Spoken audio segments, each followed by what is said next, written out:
Any chores this weekend? An app called BusyKid helps you keep track of the chores and their allowance. It's teaching kids about money. Parents set up a chores list with the price per chore. You check them off as they're done and approve the money transfer at the end of the week because you need to approve that.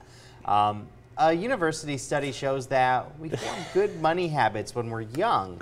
It says we understand the value of money at 7, but we're still learning the difference between a want and a need. Well, I guess, are they going to PayPal or Venmo the money to the child? Or is it hooked into the app? How does that work?